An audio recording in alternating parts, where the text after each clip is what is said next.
मित्र हे दुधी वनस्पती आहे बघू शकता अशा प्रकारे दुधी तुम्हाला कुठं पण रोडच्या काठानं कुठं पण ही दुधी का वनस्पती भेटेल. ही वनस्पती आहे ना मी तुम्हाला हे याची माहिती का देत आहे की ही वनस्पती आहे अस्थमासाठी रामबाण.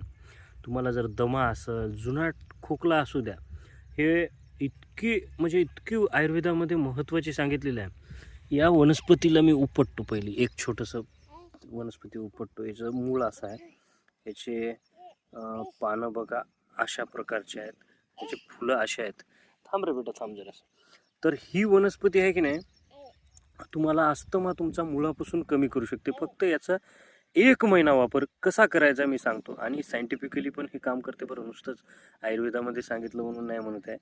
हे सायंटिफिकली हे ब्रॉन्कोडायलेटर म्हणून काम करत असते आणि सोबतच अँटी इन्फ्लामेटरी प्रॉपर्टीज आहे त्याच्यात आणि एक्सपेक्टोरंट कफ जे आहे म्हणजे बऱ्याचदा छातीमध्ये चिकटलेला कफ असतो त्याला पतलं करून बाहेर काढण्याची पण याच्यामध्ये टेंडन्सी आहे. आता याचा वापर कसा करायचा आयुर्वेदामध्ये मित्र तुम्हाला सांगतो. या वनस्पतीला तुम्ही याचं पंचांग घ्यायचं. या वनस्पतीचं पंचांग घ्यायचं आणि या वनस्पतीचं पंचांग म्हणजे आता हे पहा इकडे बघा हे पूर्ण बुडापासून शेंड्यापर्यंत तुम्ही या वनस्पतीला सकाळी रोज उपाशीपोटी ताजी वनस्पती आणायची कुटायची आणि कुटून याच्यातून याचा रस तयार करायचा. म्हणजे 1 कप रस तयार करायचा आणि सकाळी रोज उपाशीपोटी तुम्ही पिया. रोज उपाशीपोटी पिया.